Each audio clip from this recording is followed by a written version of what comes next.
Assalamualaikum warahmatullahi wabarakatuh. Waalaikumsalam. Selamat menunaikan ibadah puasa. Kita lanjutkan dialog Ramadan kita dalam tajuk Islam untuk Indonesia Maju.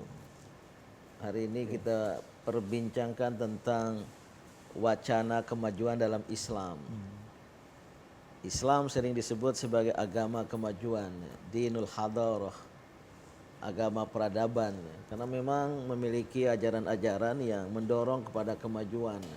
Sejarah Islam pada masa Rasulullah SAW, terutama setelah hijrah ke Yathrib, yang kemudian berubah menjadi Madinah. Perubahan nama Yathrib itu sendiri ke Madinah sudah mengisyaratkan kemajuan. Yathrib sebelum Rasulullah SAW hijrah ke sana itu rural fenomena. Jadi fenomena pedesaan, subur, wasi, maka banyak korma. Kormanya korma Madinah. Mekah itu kota. Nah, namun Yathrib yang wajah pedesaan diubah menjadi Madinah. Itu adalah sebuah wawasan kemajuan itu. Satu. Yang kedua, ya, apa yang dibangun oleh Rasulullah SAW di Madinah itu ya sebenarnya mencerminkan masyarakat maju. Satu, al-ummah. Jadi setelah hijrah ke Yathrib, ke Madinah, Rasulullah dengan bimbingan wahyu mewujudkan al-ummah. Al-ummah al-islamiyah, umat Islam sebagai ummatan wasata, umat tengahan, sebagai khairu ummah, umat yang terbaik. Nah, konsep umat ini mengandung arti ya, menggabung, menghimpun masyarakat manusia dari berbagai kalangan. Itu ciri masyarakat maju itu. Setelah Rasulullah SAW ya, itu banyak konsep maju ya, oleh para ulama, oleh para filosof muslim. Ini ahli Ibnu Khaldun ini. Yang menerjemahkan buku Muqaddimah Ibnu Khaldun nih. Ca'ati Ahmadi Toha. Isi buku itu memang semuanya tentang hadorah, tentang tamadun, ya. Kemajuan dan peradaban. Luar biasa. Jadi bagaimana kalau kita baca buku itu terlihat betul bagaimana kemajuan pengetahuan, pertumbuhannya bukan hanya pengetahuan tapi juga masyarakatnya itu berkembang maju di mana-mana. Ya. Nah, salah satu yang disebut Cak Ahmadi Toha tadi dari Ibnu Khaldun itu teori kemajuan. Itu ada istilah umron. Betul, umron. Ya, umron itu pembangunan. Pembangunan bahkan dalam pengertian ya ada keseimbangan antara fisik dan non fisik. Tapi kembali lagi Prof. Din, kalau tadi bicara tentang sebenarnya tidak hanya cuma Ibnu Khaldun dalam konteks itu. Perspektif politik misalnya ya setelah Rasulullah, ini ahli-ahli militer barat saja itu mempelajari semua strategi dan taktik perangnya Rasulullah, tapi dia tidak mempercayai Rasulullah kayak gitu kan. Hanya dalam ilmunya aja. Ilmunya aja. Ini political scientist yang mempelajari militer itu mempelajari bagaimana canggihnya strategi dan taktiknya Rasulullah.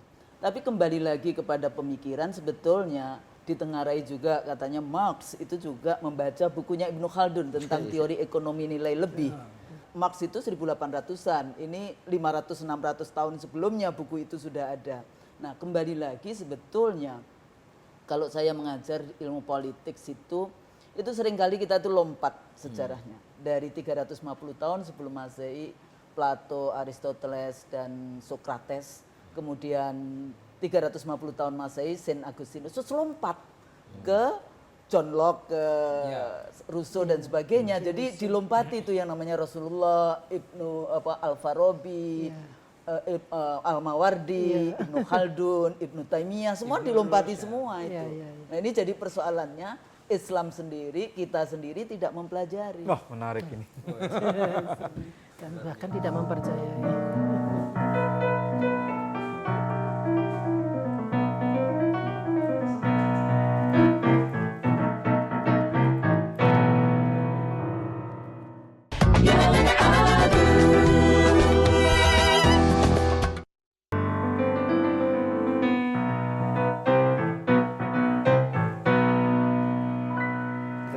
memang pemikiran-pemikiran apa ya, para ulama ya berabad-abad tahun yang lalu gitu, itu memang sangat luar biasa dengan konsepnya. Nah, sebenarnya kalau bicara konsep, ada nggak konsep lain gitu yang bisa kita terapkan? Oh iya, ada dan banyak ya. Namun sebelumnya perlu saya jelaskan bahwa pemikiran para cendekiawan muslim, ulama, filosof, ilmuwan masa lampau itu berhasil memadukan antara pesan dari ayat-ayat Qur'aniyah, wahyu, dengan ayat kauniyah, alam semesta dan masyarakat. Maka pemikiran-pemikiran itu, konsep-konsep itu dalam. Tadi dari masa Rasulullah SAW kita sudah ada isyarat kemajuan dari Al-Madinah, dari At-Tamaddun yang dibangun oleh Rasulullah SAW. Bahkan diharapkan Al-Madinah itu mencerahi, maka namanya Al-Madinatul Munawwarah, enlightening ya. Nah, ini yang kemudian ya, saya lupa berapa abad kemudian seorang filosof selain Ibnu Khaldun dengan konsep umron, juga ada konsep dari seorang filosof muslim lain namanya Al-Farabi. Nah, disebut Al-Madinatul Fadilah, negara utama. Jadi bukan Al-Madinah saja, tapi harus yang Al-Fadilah, yang mengamalkan, menegakkan nilai-nilai keutamaan, virtus. Dan beliau, ya, Mbak Husnul, mengkritik konsep-konsep dalam ilmu politik tentang cita-cita sosial, tentang cita-cita kenegaraan, cita-cita politik. Ya. Ada demokrasi, ada nomokrasi, ada segala macam. Ya. Dengan mengajukan ya, sebuah Al-Madinatul Fadilah, ya, lawan dari semua konsep-konsep yang ada di dunia itu. Nah, oleh kelompok filosof lain, Mas Ramzi, yang menamakan diri Al-Ikhwan As-Sofa, saudara-saudara suci, persaudaraan suci. Ini kelompok filosof yang sampai sekarang belum ditemukan siapa mereka. Namanya nggak jelas. Setelah atau sebelum? Setelah. Nah, setelah Al-Farabi atau hampir bersamaan, ya, mengajukan konsep lain mirip dengan Al-Farabi, Al-Madinah, tapi ditambah Al-Madinatul Fadilah Ar-Ruhaniyah. Lebih ke dalam ya?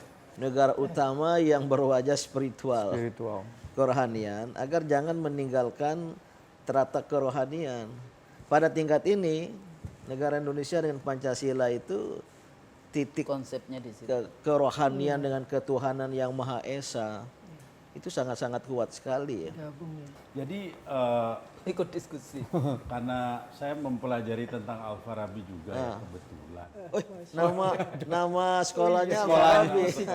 Makanya menggunakan nama itu ya kan luar biasa ya? Al-Farabi itu pernah berkata bahwa konsep negara sempurna atau utama itu hanya bisa terbentuk kalau semua organ dan anggota tubuh bekerja sama sesuai tugas masing-masing dengan kebaikannya dipimpin oleh seorang pemimpin yang arif gitu loh. Iya, sebenarnya Al-Farabi juga terpengaruh oleh filsafat Yunani ya. Plato Pak Aristoteles itu yang harus memimpin king philosopher yang layak dan paling bagus memimpin sebuah negara, sebuah masyarakat itu king philosopher. Raja tapi filosof. Raja tapi yang punya wawasan pemikiran ya, seperti filosof kira-kira gitu. Jadi Farabi inilah yang menginspirasi Mas Kang Dwiki membuat Farabi School of Music ya. Sekolah musiknya adalah Farabi karena saya kira Kang Dwiki tahu itu. Al-Farabi ini selain filosof ya, juga mengarang buku tentang musik. Judulnya Al-Musiqul Kubra. Saya pernah baca bukunya setebal ini nih. Kitab musik yang Saya yang sedikit tahu bahasa Arab nggak paham itu karena penuh dengan not-not. Berarti berkemajuan untuk dari sisi budaya, berkesenian. Tapi luar biasa. Nah, Al-Madinatul Fadilah Al-Farabi tidak hanya bidang sosial, ekonomi, politik, ilmu pengetahuan penting, tapi seni budaya juga penting. Betul. Dan nanti akan ada topik khusus tentang itu dalam percakapan kita itu. Tapi ada satu lagi nih, Prof. Din. waktu saya baca tulisannya Rousseau tentang kontrak sosial, sebetulnya model negara yang paling baik yang bisa diterapkan itu model negara Madinah. Cuma ini karena dari Barat dia Mereka tarik. mengakui. Ada tulisannya di salah satu bukunya Rousseau. Dan Rousseau itu sebetulnya kalau dia mengambil bicara kontrak sosial, dia mengambil dari Mawardi. Ya. Mawardi 500 tahun sebelumnya, 600 tahun sebelumnya sudah Banyak membahas. teori-teori politik di paradigma pemikiran politik Barat itu dipengaruhi oleh Islam. Tadi teori kontrak sosial ya. Itu di kalangan ahlus sunnah wal jamaah ditekankan ide al-bai'ah wal mubaya'ah. Salah satu dasar bagi pengangkatan pemimpin adanya baiat, yaitu memberi janji. Itu yang kontrak sosial. Termasuk nanti ada teori representasi dan lain sebagainya. Inilah sumbangan pemikiran Islam.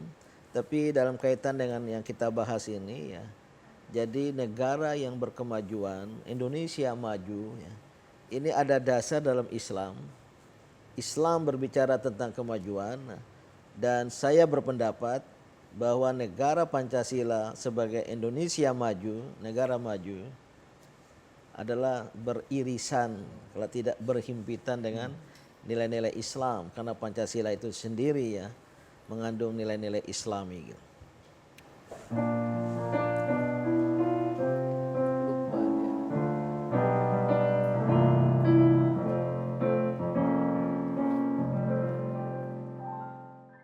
Lupa dia.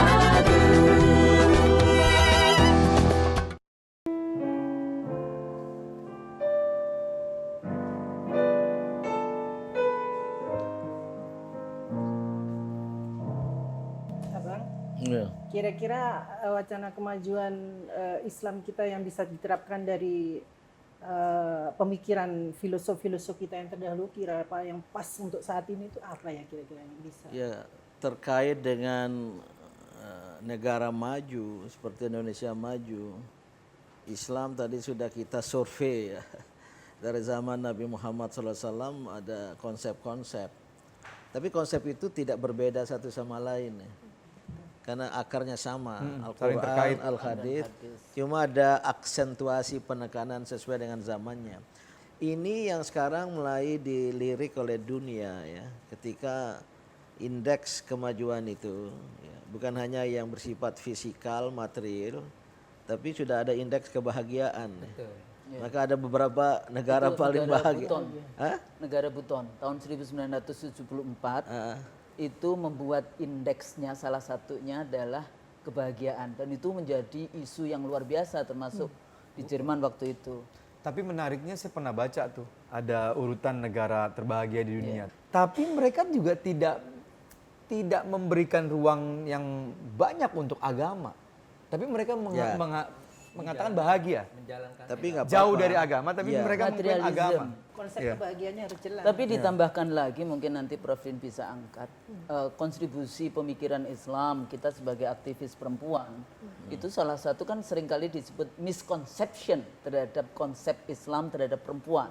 Kalau dibandingkan di Barat kan baru kemarin sore bicara tentang anti discrimination dan sebagainya. Tapi di Islam itu kan luar biasa dari mulai property right sampai hak-hak yang ada.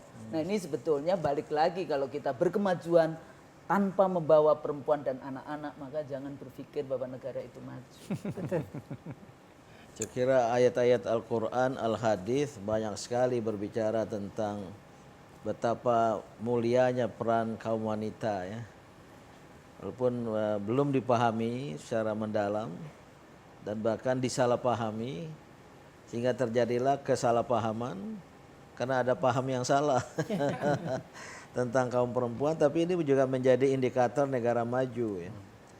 Maka ya konsep Indonesia maju yang berdasarkan Pancasila tadi itu ya, yang adalah sangat kental dengan nilai-nilai keislaman, nilai-nilai spiritualitas, rohaniah ya. Ini yang sebenarnya kalau diangkat dan kemudian kita wujudkan secara bersama-sama ya, ini bisa menjadi alternatif bagi dunia. bahwa ada negara yang menampilkan indeks happiness, kebahagiaan sebagai kriteria ya. Nah, harus juga didasarkan pada kebahagiaan yang hakiki, as-sa'adah al-hakikiyah, itulah sa'adatud darain. Oleh karena itu ini penting sekali ya. Indonesia maju sebagai sebuah konsep bagus, ada dasar konstitusional tadi ya, di pembukaan Undang-Undang 45, ada dasar historis dalam sejarah ya, dan ternyata ada akar ya, pada Islam, bahwa para pendiri bangsa Bung Karno, Yamin dan lain-lain membaca atau tidak literatur keislaman ya. Tapi Tidak ada soal. sejalan. Tapi kalau Bung Karno membaca. Baca ya. Bung Karno seorang pembaca, dan kalau kita lihat di dalam karya-karyanya banyak rujukan-rujukan keislaman. Bung Karno adalah santrinya Hos Cokro Aminoto. Satu santrinya Hos Cokro Aminoto, tokoh Syarikat Islam. Teman debat dan diskusinya Ustadz Hasan Persis Bangil ketika berada di Ende. Teman debatnya mertuanya sendiri, tokoh Muhammadiyah di Bengkulu, Ustadz Hasan Din, yang kemudian jadi mertuanya ya, bapak dari Ibu Fatmawati. Jadi pengembaraan intelektual Bung Karno dan terutama konsen terhadap Islam itu luar biasa. Maka ikut mewarnai ya, nilai-nilai dasar dalam kenegaraan kita, baik di Pancasila, di pembukaan Undang-Undang Dasar 45 yang saya kira bisa kita pertanggungjawabkan secara akademik ya. Mbak Husnul, ada mahasiswa kami di Pasca Sarjana UIN pernah membandingkan konstitusi 3 negara, negara Republik Islam Pakistan, Turki, ini negara Islam, ini Turki dianggap apa? Sekuler atau Turki sekuler. dan Undang-Undang Dasar 45 di tengah. Jadi yang agak dekat, bukan agak dekat pada Islam itu yang Undang-Undang Dasar 1945. Median position, Menjembatani. posisi tengahan, ya, middle path, wasatiyah bahasa kita sekarang. Ini kalau dikembangkan dan diarus utamakan ke dunia, inilah solusi bagi Iya. Dan itu peradaban peran dari ulama-ulama yang luar biasa di BPUPK, di BPUPK maupun Jakarta PPKI. Charter, dan kemudian di PPKI. Maka jangan ragu-ragu dengan negara Pancasila sebagai negara maju, Yes. karena mengandung nilai-nilai Islami.